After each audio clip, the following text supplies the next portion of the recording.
Muito boa noite, pessoal. Estamos começando mais uma live super especial aqui no Nefi, tá bom? Agradecer a presença de todos vocês que estão entrando aqui na live. Daqui a pouquinho nós vamos chamar a nossa convidada especial. Nós estamos promovendo essas lives como forma de comemorarmos o primeiro aniversário do Nefi e também como uma pré-conferência, né? Nós teremos nossa conferência online, né? Nossa segunda conferência online do Nefi no final do mês. E essas lives, além de servirem para comemorar o nosso aniversário, sim, meus amigos, um ano passa muito rápido. Nós também estamos fazendo uma prévia do que nós falaremos na nossa segunda conferência online do Nefi. O tema é os desafios contemporâneos da igreja, de 27 a 30 de julho. Então fique ligado no nosso Instagram. Em breve nós vamos divulgar os nossos palestrantes, tá bom? Não percam, será muito legal, muito interessante mesmo, tá bom? Eu vou chamar para a nossa conversa de hoje com a nossa convidada, eu vou convidar o meu querido Juan Silva, ele que é o nosso coordenador de filosofia. Deixa eu já convidar ele aqui para participar conosco. Isso, deixa eu pedir para ele aqui. Deixa eu convidá-lo. Isso, ok. Salve, salve, pessoal. Fala, Juan. Bom demais? Tudo jóia? Tudo bem?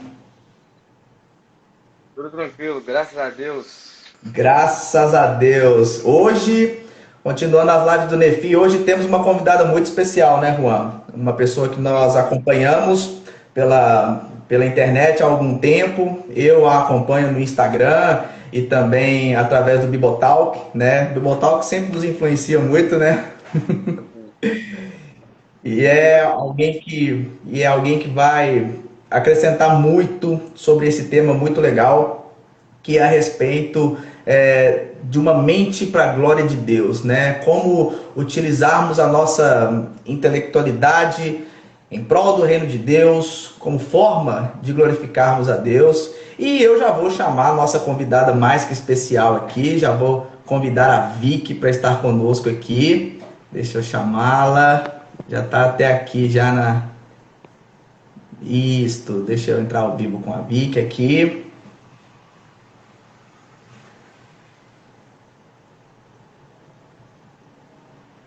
Pessoal, compartilhem essa live, tá bom? Convidem o máximo de pessoas que vocês puderem, tá bom? Vai ser um bate-papo muito legal, tá? A Vicky já está entrando aqui.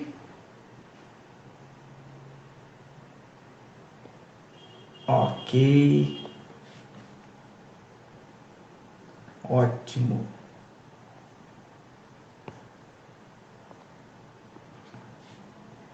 Isso, vamos ver se ela entra agora.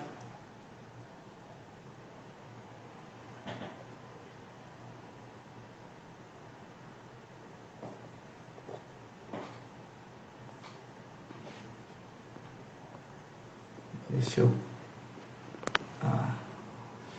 Vamos ver se vai dar certinho aqui, pessoal. Olha, estranho, tá dando aqui que não pode participar, entrar ao vivo. Só um minutinho, pessoal. O Instagram tá dificultando aqui o Instagram, não é possível. Agora sim. Agora sim. Olá, tudo bem? Oi, Vicky, boa noite. Prazer tê-la aqui conosco no Nefi, tudo bem? Boa noite, prazer. Tudo bem? Vocês estão me ouvindo bem? Perfeitamente, estamos te ouvindo bem, né? E desde já nós queremos agradecer você, né, por esse bate-papo que nós vamos ter aqui, né? Um tema que sei que você gosta muito, né? Falarmos aí Nossa, de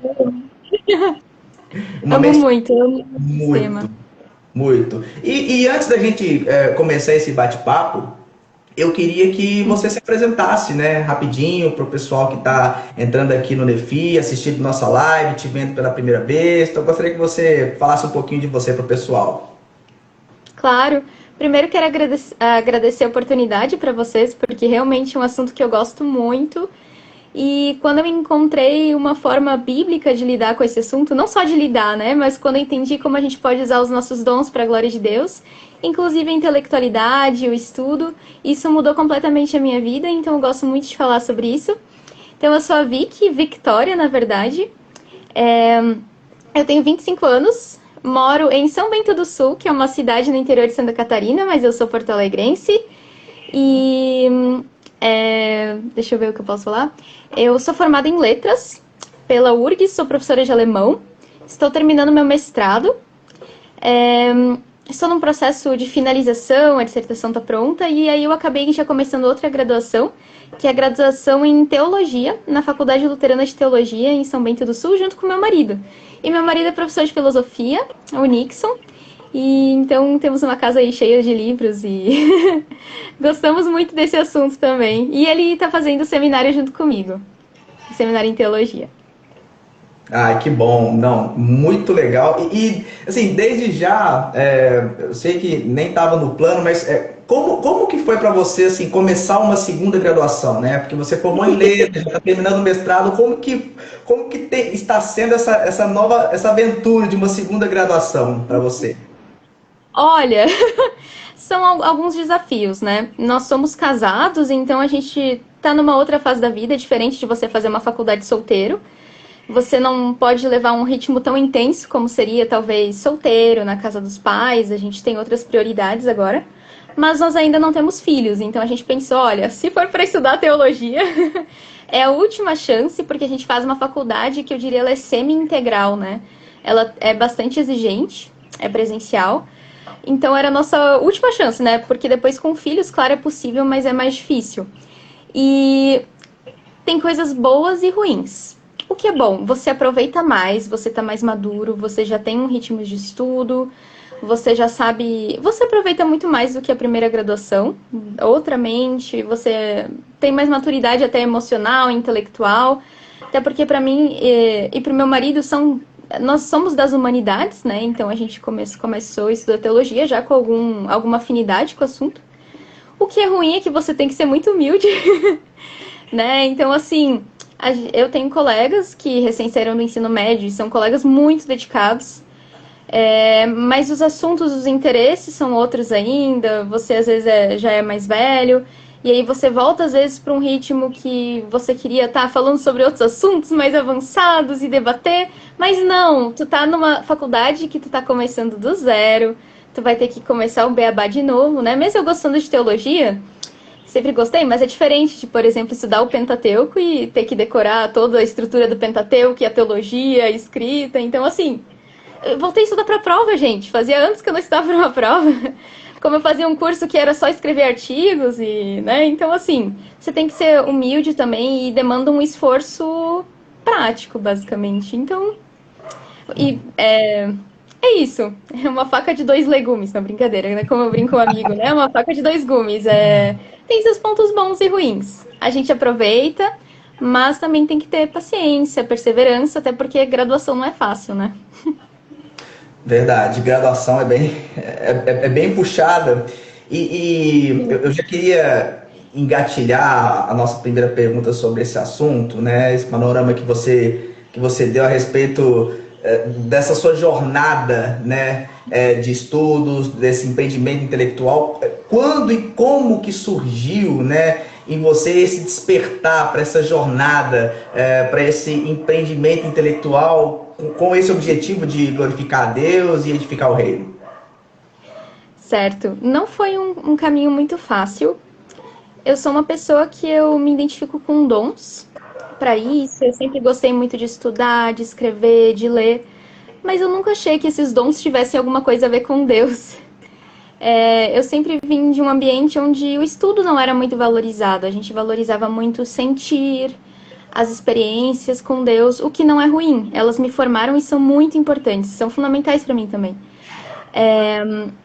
Mas eu achava, poxa, o estudo não tem muito a ver com Deus. O que isso tem a ver, né? Levou um tempo para eu entender que eu podia glorificar Deus através do estudo.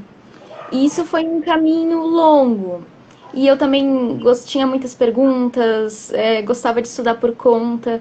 E nem sempre eu tive pastores que conseguiam me ajudar nas minhas dúvidas. E isso mexia bastante comigo.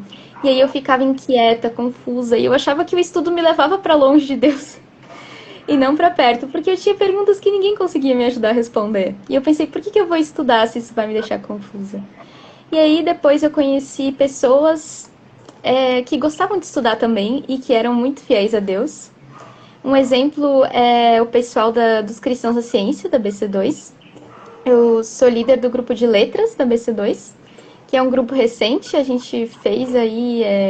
vai fazer um ano agora. A gente já teve alguns encontros, temos um encontro por mês. E quando eu conheci meu marido, na época meu namorado, ele era líder de um grupo em Curitiba, da BC2. E aí eu fiz amigos que tinham interesses em comum. E descobri que todos serviam muito na igreja com esses dons, com os dons de estudo. E eu pensei, nossa, quer dizer que não é dividido, né? A nossa vida é totalmente integral. E foi um longo caminho, mas não foi tão simples assim. E fui adentrando nesse tema e descobri que eu podia servir a Deus com esses dons. Até que eu decidi fazer teologia. Né? Porque eu sempre gostei de ensinar, eu sou professora, educadora. Mas eu percebi que eu podia fazer mais ainda, em sentido da teologia, né? A gente consegue servir a Deus em várias áreas, mas eu quis uma coisa específica. Foi mais ou menos assim. Não foi fácil, gente. Foi um grande desenvolvimento para eu entender que isso que Deus tinha me dado tinha um valor no reino também. É verdade. E falando sobre, enfim, essa coisa que você falou agora, hoje, se você pudesse explicar um pouco sobre um jovem que quer usar a sua mente para o reino de Deus, como que isso funciona? De que maneira nós podemos ter essa mente, usar a nossa mente para a glória de Deus, para servir a nossa igreja local? De que modo nós podemos utilizar nossa mente, nossa intelectualidade? Uhum. Uma coisa muito importante, talvez, para a gente pensar primeiro, é que mesmo que, às vezes, alguém que não goste muito de estudar, porque, enfim, temos dons diferentes, né? Mesmo que a gente não goste muito de estudar ou muito de ler, mesmo assim, quando você, até trouxe aqui, quando você pega a sua Bíblia, você tá lendo aqui todo um processo que intelectuais tiveram que trabalhar para essa Bíblia chegar até a gente, né? Eu brinco assim, a gente entra no nosso quarto, fecha a porta, ora, tem nosso momento com Deus, e ainda assim, isso de certa forma é possível porque a gente teve aqui um processo de canonização, de tradução, de cópias dos manuscritos, e teve um monte de gente que trabalhou muito duro, gente. E não foi só com o coração, foi com a mente também. Teve muita gente que trabalhou muito duro para que essa Bíblia bonita, encadernada, em português chegasse até a gente. Então, ainda que a gente não queira lidar com esse assunto, ele vem até a gente. Por quê? A gente vive nessa comunidade intelectual, talvez já adiantando alguns assuntos, né? Então, nós carecemos de estudo. Mesmo em pequenas ou grandes quantidades, né? Ninguém precisa estudar tanto como um teólogo acadêmico, mas quando a gente vem à fé, quando a gente entra na fé cristã, a gente se torna parte da família de Deus, a gente está fazendo parte de uma comunidade que vem de uma tradição. Então, por exemplo, os apóstolos, eles liam a Septuaginta, que é a Bíblia hebraica em grego, que outras pessoas já traduziram. E então, de alguma forma, quando a gente chega à fé, a gente tem algum tipo de estudo, né? Alguém vai nos ensinar quais são as bases da fé, o que é o batismo, quem é Cristo. Porque, assim, não é tão simples, né? A gente pega a Bíblia... Tem gente que diz que a Bíblia é simples. Não é simples, gente. É um documento... envolve tantos anos. Eu acredito que para a salvação ela é direta, né? Eu sou o caminho, a verdade e a vida. Mas a Bíblia não é simples de entender. Então, quando a gente chega à fé, a gente já tem algum tipo de estudo. Quer a gente perceba, quer não. E aí, eu acredito que quanto mais a gente conhece a Bíblia e também a teologia, porque se alguém te ensina quem é Cristo, o que ele fez por ti, o que ele fez por nós, como é que nós somos corpo, essa pessoa já tem uma base teológica, certo? E essa pessoa aprendeu essa base teológica com alguém. e esse alguém aprendeu com alguém. Então, a gente entra já num corpo de estudo, numa comunidade de estudo. Então, é possível a gente ler a Bíblia, a gente está na igreja e não ter um certo estudo, não ter uma certa vida intelectual, ainda que bem basicamente. Não sei se faz algum sentido. É bem mais profundo, na verdade, né? Não é só vamos fazer grupos de estudos. Quando você entra para a fé, você já faz parte de uma comunidade intelectual. Você tá ali com as pessoas que traduziram, com Paulo que escreveu e depois alguém fez a cópia, alguém fez a outra cópia e você entrou nessa comunidade, né? Isso é muito legal. É verdade. Inclusive o Igor Miguel, no A Escola do Messias, acho que no último capítulo, se não me engano, ele fala sobre isso, né? A igreja e o seu caráter pedagógico, o seu caráter educacional. Então a igreja tem também esse dever de estimular virtudes, né? Através do estudo da Bíblia, através de trazer também para a mesa a discussão de temas importantes, temas da atualidade. Então a igreja também é um espaço para fomentar essas virtudes epistêmicas, né? Então, você falando disso, eu já lembrei do livro do Igor Miguel, e realmente a igreja ela tem essa incumbência, né? A igreja tem isso intrínseco nela, né? A igreja ela é algo muito mais profundo, muito mais complexo, né? E esse aprendizado em meio a uma comunidade de fé, nessa troca de experiências, né, uns com os outros, é muito rica, é muito importante, né, para o nosso aprendizado, para o desenvolvimento do conhecimento, né? Perfeito. Eu sou apaixonada pelo livro do Igor Miguel. Eu li esse livro ano passado e foi o livro que eu mais amei. Eu tiro muito do que eu sei sobre aprendizado e leitura por causa do livro do Igor. Eu amo Escola do Messias, é muito bom. E ele fala muito sobre integralidade também, conversando com ele, né? Isso a gente tem que ter bem claro, como é que a gente aprende? Lendo, com certeza, mas quando você está no culto, você está sendo formado, quando você toma a ceia, você está sendo formado, você está aprendendo sobre quem é Deus. Então, assim, o estudo ele acontece de uma forma ou outra, mas cabe a gente querer se aprofundar depois. Sim, com certeza. Eu também li A Escola do Messias no ano passado. Nossa, foi uma leitura que me impactou profundamente. Inclusive, recomendamos aqui no Nefi. Tem um vídeo nosso aqui no Instagram, no qual eu recomendo esse livro. Se você ainda não leu, gente, por favor, leiam A Escola do Messias, do Igor Miguel. É fantástico. Um livro muito bom mesmo. Eu vou passar para o Juan agora, né? Juan também está ansioso para fazer perguntas para Vicky. Juan, a palavra é toda sua, meu querido. Boa noite, Vicky. Tudo bem? Espero que todos Boa noite. estejam bem aí. Então, Vicky, eu pensei muito no que você falou agora, né? Sobre o livro também do Igor Miguel, etc. E eu creio que a maioria do público aqui deve ser jovens, né? Jovens cristãos que estão entrando na igreja, entrando para essa vida intelectual. E a pergunta que eu quero te fazer, ela vem muito, né, nesse contexto também. Qual é o maior desafio do jovem cristão em usar a sua vida intelectual hoje, dentro da sua comunidade? Eu entendo que depende muito de que igreja você é. Por exemplo, eu falei da minha experiência que eu vim de um ambiente um pouco dualista. Eu entendia que o estudo, a vida intelectual não tinha muito a ver com Deus. Então, para alguns jovens, e eu conheço muitos, esse vai ser um desafio. Entender que aquilo que você estuda, seja na faculdade, por exemplo, no meu caso era o curso de letras, talvez para outra pessoa temos vários outros cursos, né?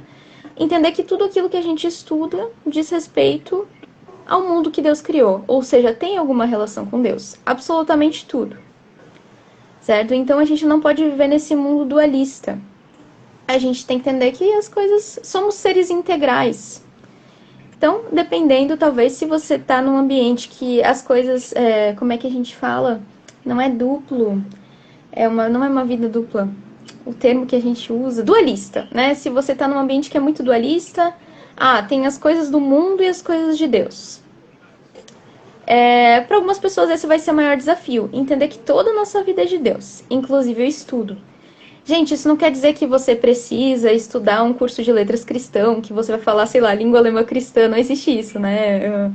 Matemática cristã, não é isso.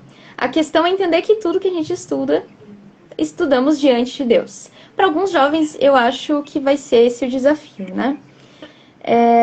Para outros, a gente sabe, por exemplo, que temos assuntos desafiadores na universidade.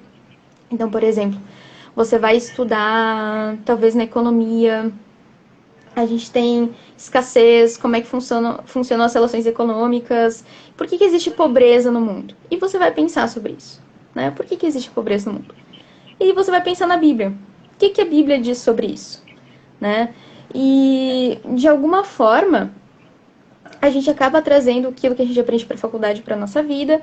E aí você vai ter que pensar, né? Exatamente, toda a nossa vida é integralmente espiritual, né? Então, tem coisas que a gente vai receber da faculdade que vão nos acrescentar muito. Tem coisas que a gente vai filtrar, né? Depende muito daquilo que a gente está aprendendo. Por exemplo, eu estudei muita literatura. Eu fiz umas 17 disciplinas de literatura. E foi muito bom. Mas tem, por exemplo, textos que falam muito sobre... Como é que eu vou falar? Alguns textos que mostram muito a miséria humana, por exemplo. Né? E aí eu tenho que ler e estudar muito aqueles textos que falam muito sobre pecado, não pecado, né? Não usa a palavra pecado, mas a miséria humana. E aquilo acaba te deixando triste, eu me abalava muito emocionalmente com as leituras. E aí no fim eu conseguia filtrar, certo? Então eu tô aprendendo sobre isso, mas o que isso me diz a respeito de Deus e do mundo? E como é que eu aplico isso na minha vida? Né? Eu não gosto de algumas posturas que as pessoas têm de achar que a universidade é inimiga, não é, gente? Gente, a gente tá no mundo, tá? O mercado de trabalho tem suas dificuldades, o mercado financeiro, né? Não tenho o que falar. Qualquer ambiente da nossa realidade social tem seus desafios, né? E a universidade é um ambiente como qualquer outro. Mas a gente vai ter que ver que aquilo que a gente está aprendendo às vezes precisa passar por um filtro, e isso é bem tranquilo. Mas quem já faz essa prática desde sempre vai ter muita facilidade nisso, certo? Eu venho de Porto Alegre, eu falei pra vocês, né? E em Porto Alegre, em 2010, os evangélicos eram basicamente o mesmo número que os não religiosos. Então, assim, nós éramos uma minoria muito pequena, né? Meio redundante. E eu sempre fui muito confrontada com o diferente, com pessoas que tinham outras fés, até religiões de matriz africana, ateus também, muitos católicos não praticantes. E eu sempre sempre convivi muito com o que é diferente. Então a faculdade foi só uma continuidade disso, né? A gente precisa filtrar, não só na universidade, em todos os ambientes que a gente vive. Né? Então a gente precisa perder um pouco de medo da universidade também, né? Talvez eu misturei muitos assuntos, mas como eu falei, depende muito do ambiente que você tá. Se for uma tradição mais dualista, você tem que aprender a integrar essas coisas, né? Se não, você também tem que aprender a filtrar aquilo que você está recebendo na faculdade. Exatamente. Você falou muito de saber integrar as coisas, né? Que você vive numa comunidade dualista. A gente pode pensar muito também na questão da própria história da igreja, né? Os pais, né? Os doutores da igreja, eles tinham essa de por exemplo, existe uma filosofia e podemos pegar dessa filosofia e ter um olhar cristão. Você falou muito bem sobre isso mesmo. E também uma pergunta que meio que encaixa com essa também, sabe? Você, né, o que você indica para aqueles que querem começar uma vida intelectual dentro da sua comunidade? Né? Você falou, depende muito da comunidade, etc. Mas e aqueles que querem começar essa vida intelectual dentro da sua comunidade, dentro da sua igreja que você fez? Olha, tem um texto que eu amo, até eu não tô com ele aqui, mas é um livro pequenininho azul da BC2, eu esqueci o nome, mas tem uma cientista que fala da curiosidade. E como a curiosidade é uma coisa fantástica que nós, como seres humanos, temos para aprender. A gente se torna muito mais motivado a aprender quando a gente tem curiosidade. Então, eu diria, para quem quer começar os estudos, por exemplo, eu quero fazer um grupo de estudo na minha igreja, por onde eu começo? Eu diria, comece por um assunto que você tem curiosidade. Pode parecer uma coisa simples, mas, por exemplo, nós queremos entender mais como eu falei, as relações, a pobreza. Queremos entender mais sobre a pobreza no mundo e como um cristão lida com a pobreza. E aí você aí nós podemos indicar autores, né? Por exemplo, tem A Justiça Generosa, de Tim Keller, tem outros livros importantes, mas talvez primeiro delimitar um assunto que traga curiosidade para aquele grupo. Eu acho isso bem importante, porque as pessoas se envolvem naquele assunto e podem se aprofundar mais. A segunda coisa tem a ver com essa, é procurar boa literatura. Imagino que vocês trabalham bastante com isso também. A boa literatura é um princípio bem básico também. Será que aquele autor entende desse assunto?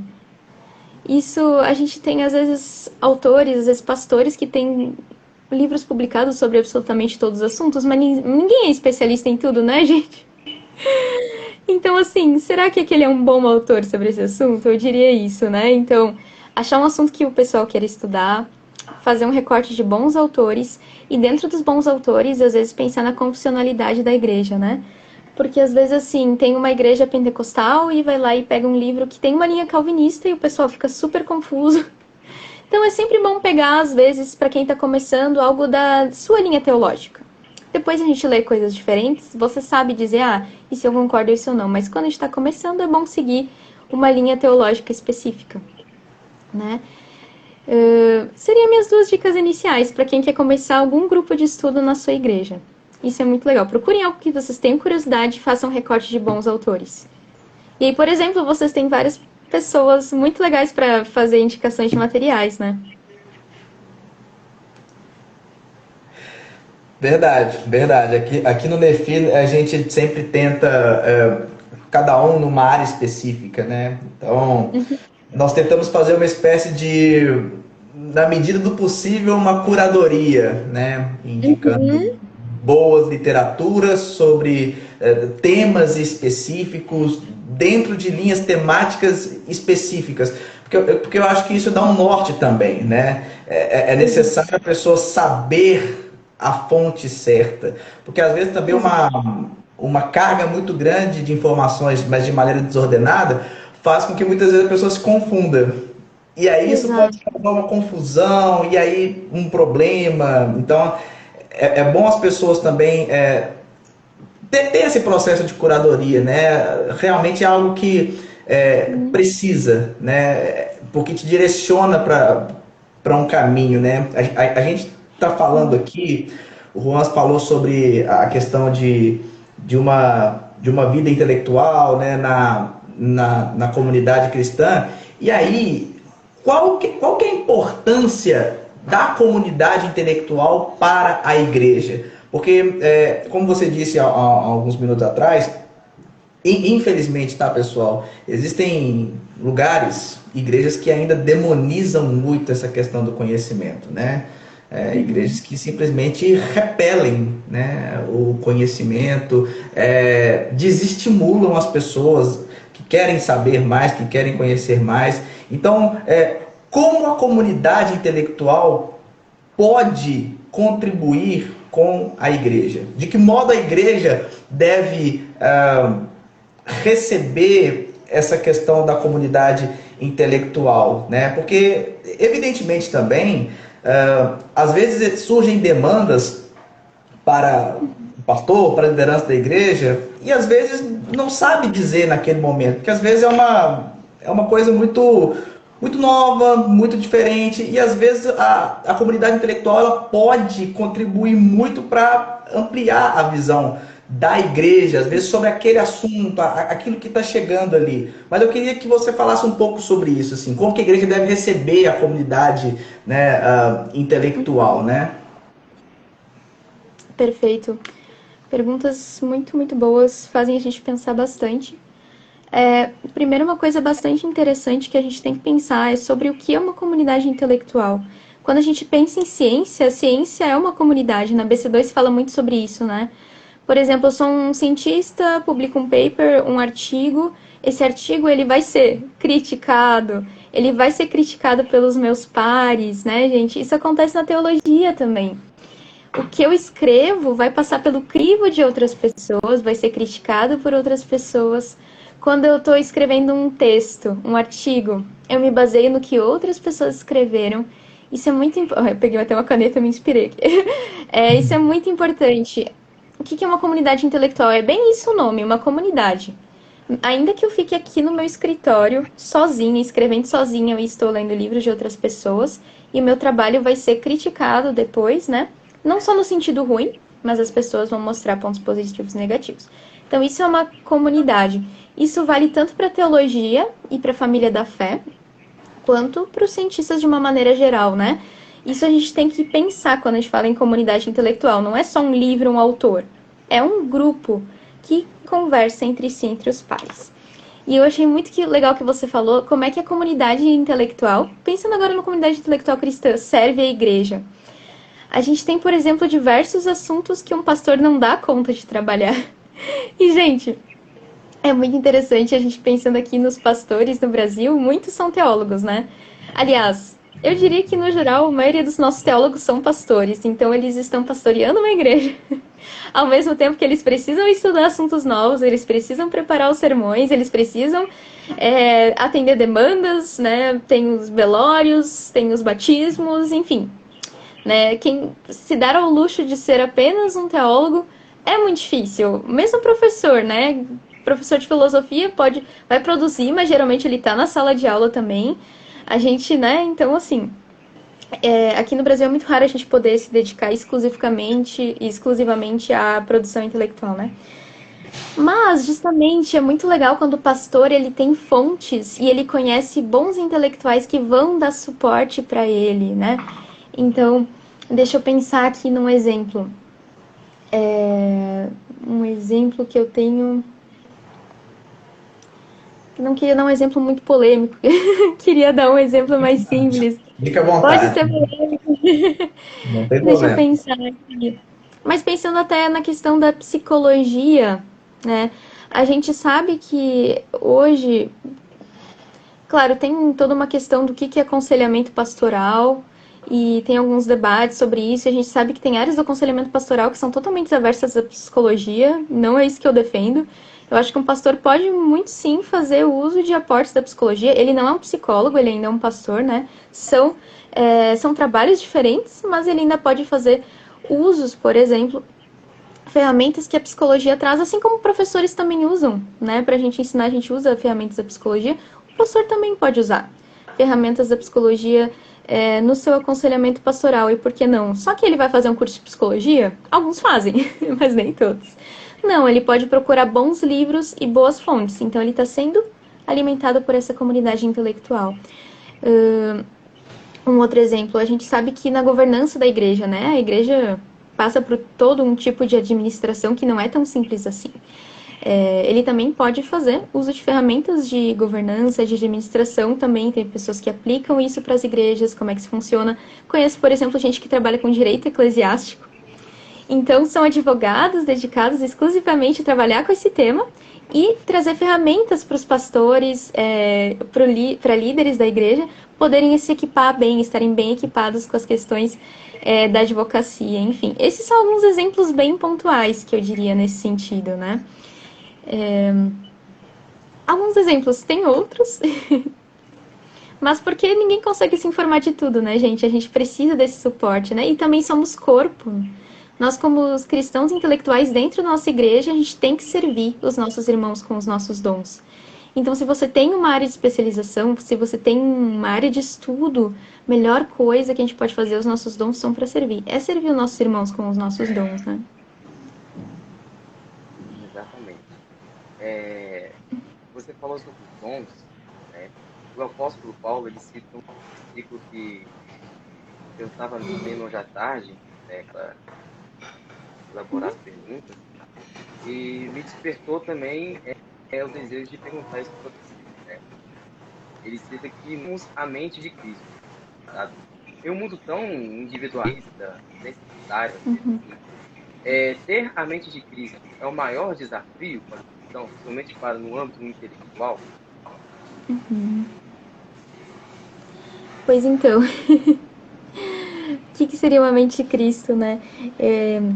Eu acho que aquele texto de 1 Coríntios, não é isso? Isso, né? 1 Coríntios 2, Eu estava dando uma olhada nesse texto e ele é talvez bastante caro para o luteranismo, né?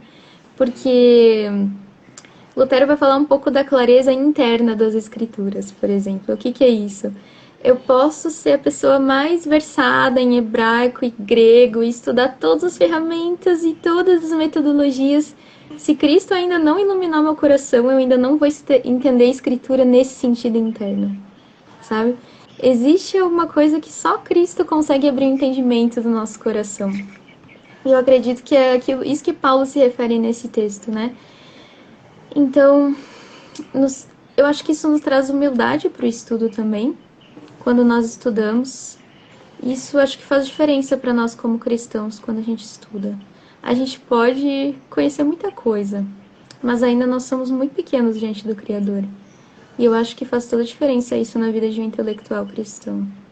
E na verdade, gente, quanto mais a gente estuda, mais a gente percebe que não sabe nada, né? Geralmente quem acha que sabe muito não estuda muito.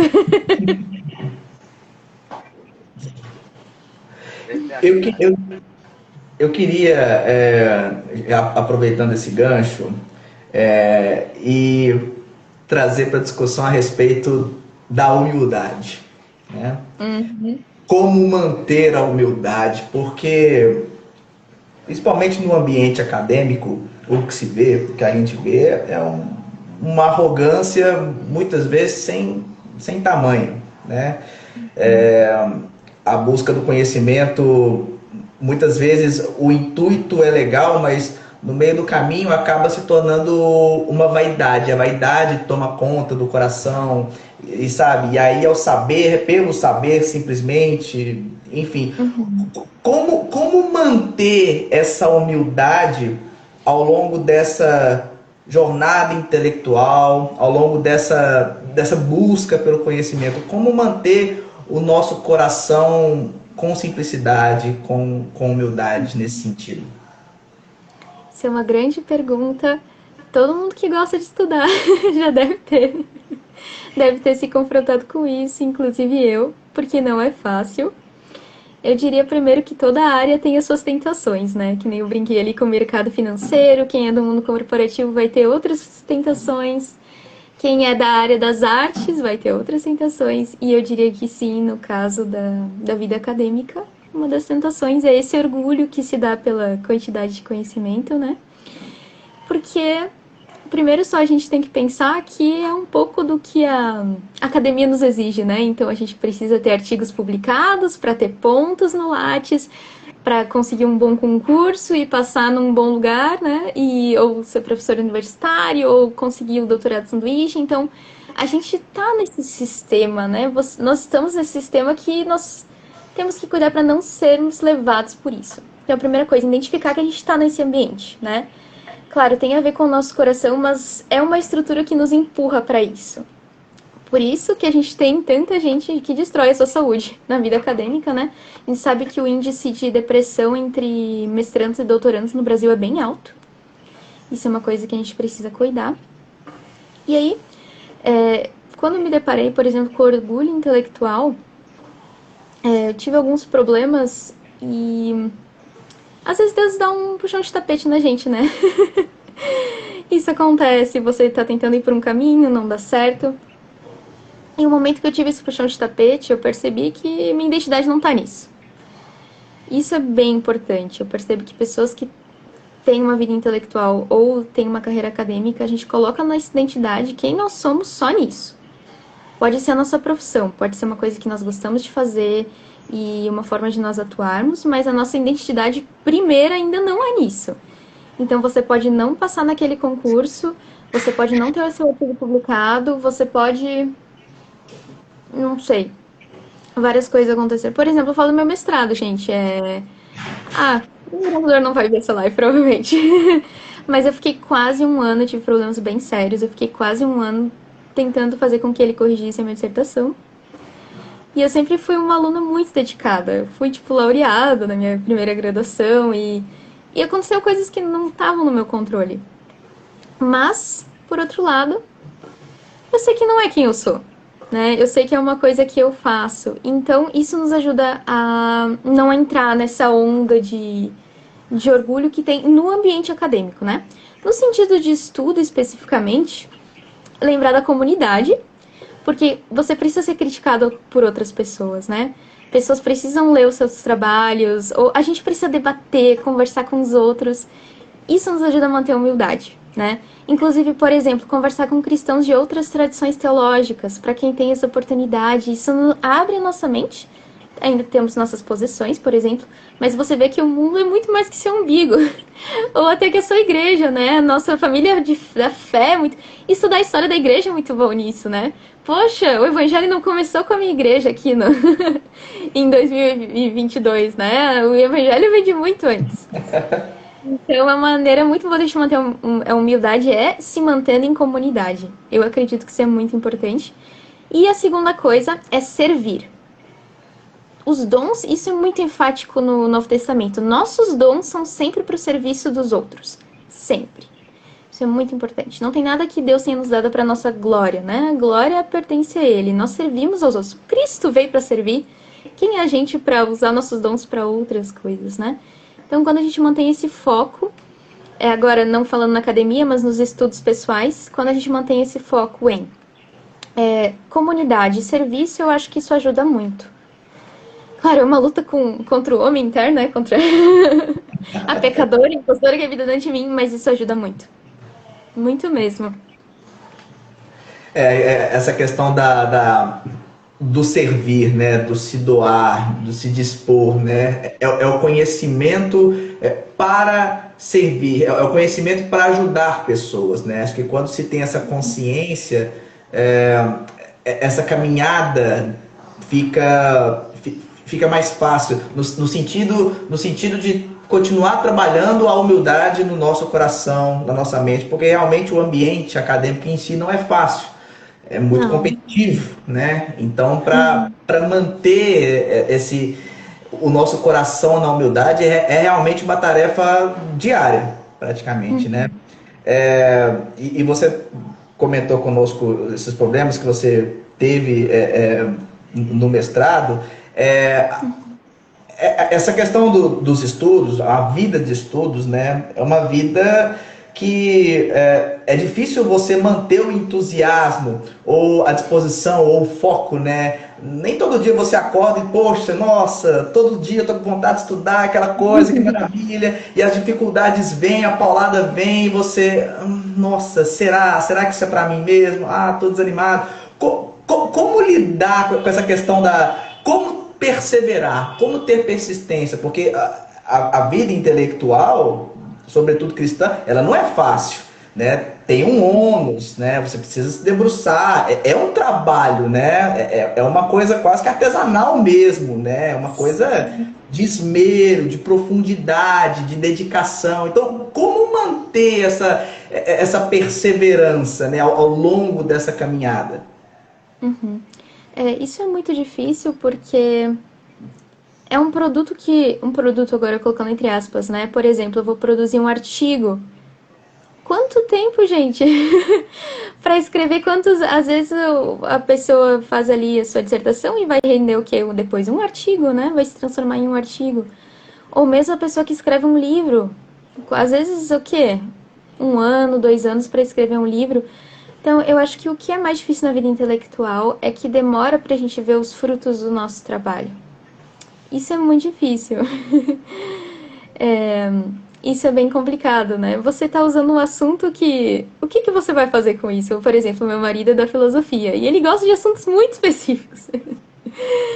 Mas, vez ou outra, ele encontra pessoas que ele consegue aconselhar com base nesses assuntos que ele estuda. E são pessoas que têm muita dificuldade de encontrar aconselhamento. Meu marido quer muito ser pastor, né?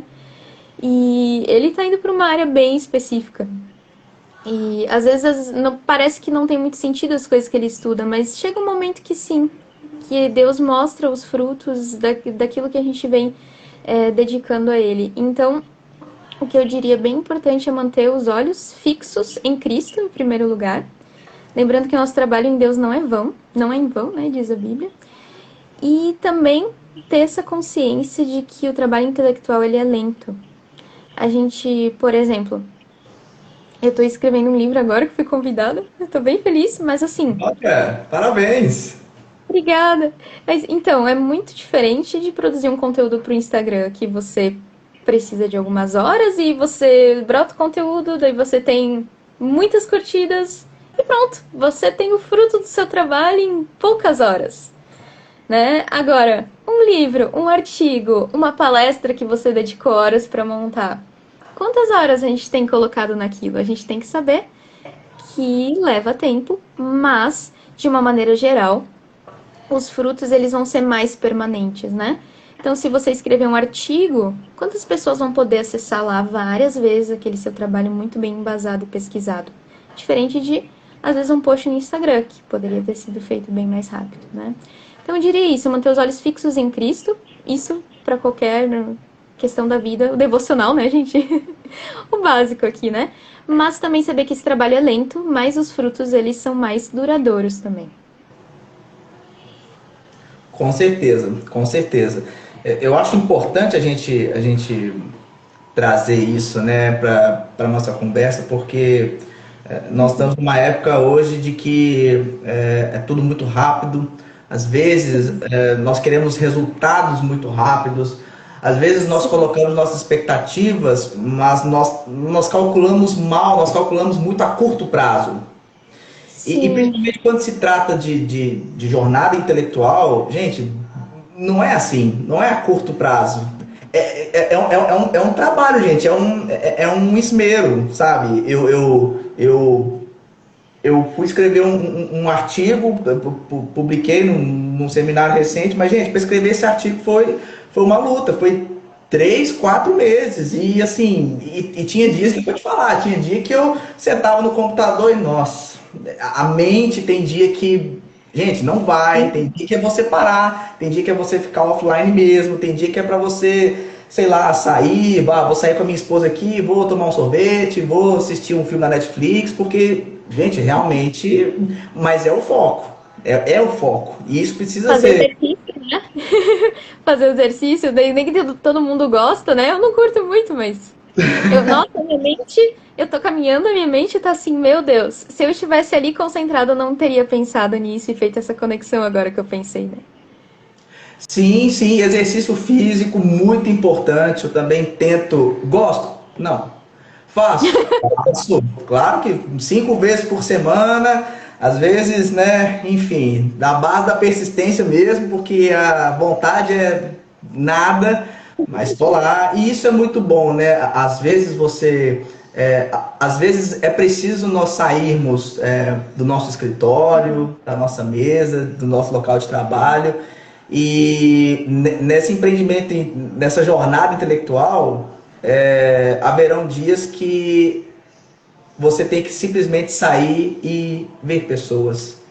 E você observar o céu, observar a árvore, observar a criação, né? Ver quanto Deus é maravilhoso em tudo, sabe? Então tem dias que realmente abstrair a mente mesmo, não adianta, mas com foco, evidentemente, né? Não, eu vou descansar, porque... E realmente quando a gente volta depois, poxa, a gente volta renovado, a gente volta, sabe, com mais disposição, a ideia que não estava fluindo, flui, é uma maravilha, sabe?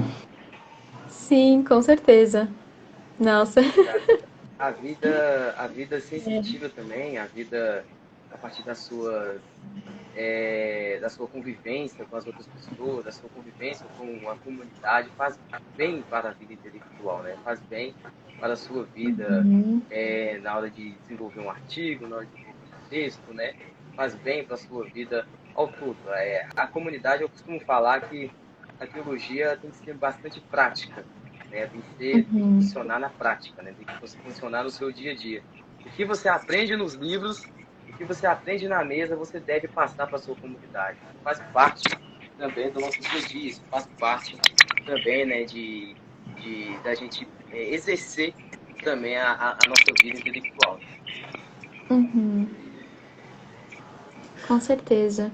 Né? Ainda mais na questão da teologia, né? A gente vê muitos teólogos.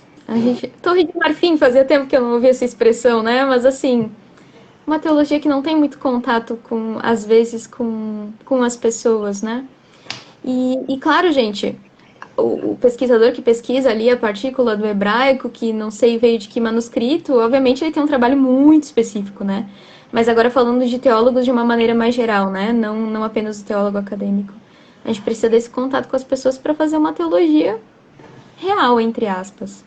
Uma teologia que faça algum sentido. Verdade. A gente está quase caminhando pro final da live. Poxa, passa rápido, meu Deus do céu. Queria ficar mais tempo. É muito bom o papo. O papo é muito bom, o tema é muito bom. Nossa, conversar sobre esse assunto é maravilhoso.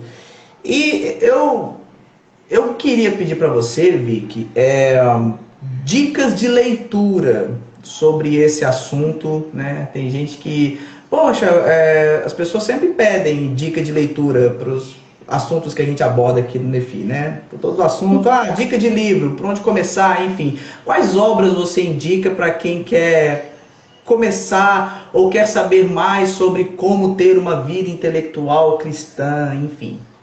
Uhum.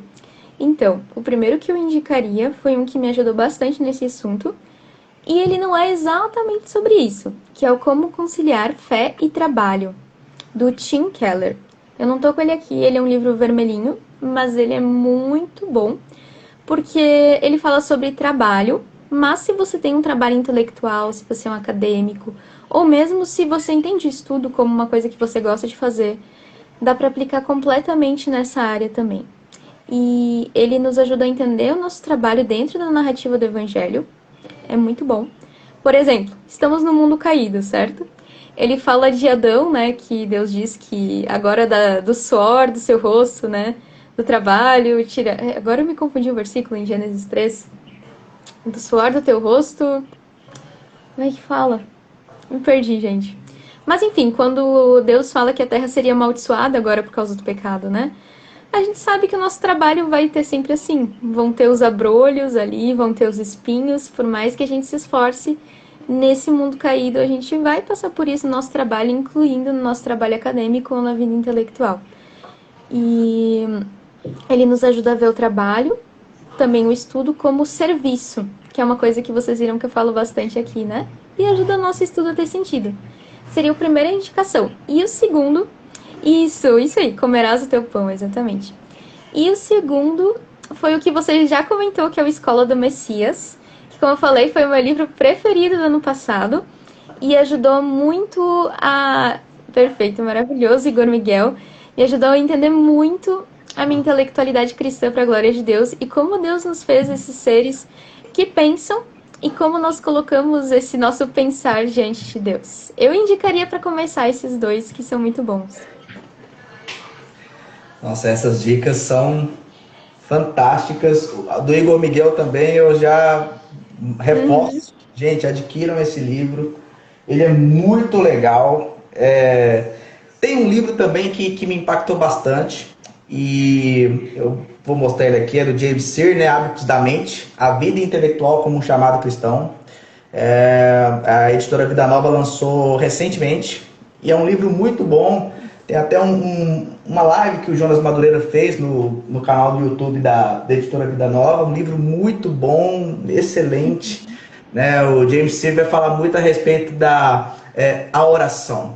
A oração, ela como a tônica dessa jornada intelectual cristã. Né? Nós precisamos ter uma vida de oração. A oração ela é indispensável para quem quer se lançar nesse empreendimento, para quem quer se lançar nesse caminho da vida intelectual. Nossa, que maravilhoso. Quem fala muito isso é Lutero. É um dos principais pontos da teologia para ele, é Horácio, que ele fala da oração de se colocar diante de Deus. É incrível. Eu lembrei de mais dois, se eu puder comentar também. Tem um autor muito legal, que é o James K. Smith, que é um filósofo cristão. Talvez alguns conheçam. Tá trancando? Vocês estão me ouvindo? Tô te ouvindo. Beleza. Então, James K. Smith, que é um filósofo cristão, e ele tem a trilogia Cultural, pela Vida Nova, mas é muito bom, mas eu queria indicar especialmente dois livros que são um pouquinho mais curtinhos. O primeiro se chama O Diabo Lê Derrida. O nome é bem engraçado, é estranho, né? O Diabo Lê Derrida, mas ele coloca muitos pontos sobre o que é ser um intelectual cristão. e é maravilhoso. Ele faz várias conexões com a cultura, com as notícias, e ele mostra como a filosofia, que é produzida na academia, que a gente acha que está longe da gente, chega nas pessoas comuns no dia a dia. Esse livro é incrível. E ainda tem um outro livro dele chamado Quem Tem Medo do Pós-Modernismo. É muito bom também. Ele fala sobre as conexões entre o pós-modernismo e a fé cristã. Como é que a gente lida com isso e como a gente tira coisas boas dessa relação, né? Por incrível que pareça. E é muito legal, porque ele justamente nos ajuda a explorar essa intelectualidade cristã. Relações entre fé e a filosofia, mas não apenas a filosofia, a cultura de uma maneira geral. Eu indicaria, é um bom exercício para a gente pensar essas relações. Verdade. Dicas excelentes, né? Tem outras dicas também, né? Tem o Inteligência Humilhada, do Jonas Madureira, né? Muito bom. Tem o Inteligência Pra Quê, do Pedro Dulce também. Olha, fantástico. Verdade. Eu li esse, nossa, vai fazer uns 3 anos já, é verdade. É muito legal também. Leiam, porque, gente, é fantástico também. Tem um livro que não fala, não é direto sobre o assunto, mas a gente falou de humildade, né, intelectual. Então, você que quer saber mais a respeito da humildade, a gente pode trazer isso também para a questão intelectual, Ego Transformado. Ai, sim. Nossa, gente. Tem que ter lido, gente. Esse não tem desculpa para não ler. Curtinho, tem que estar na lista de leitura, o Eco Transformado de Tim Keller.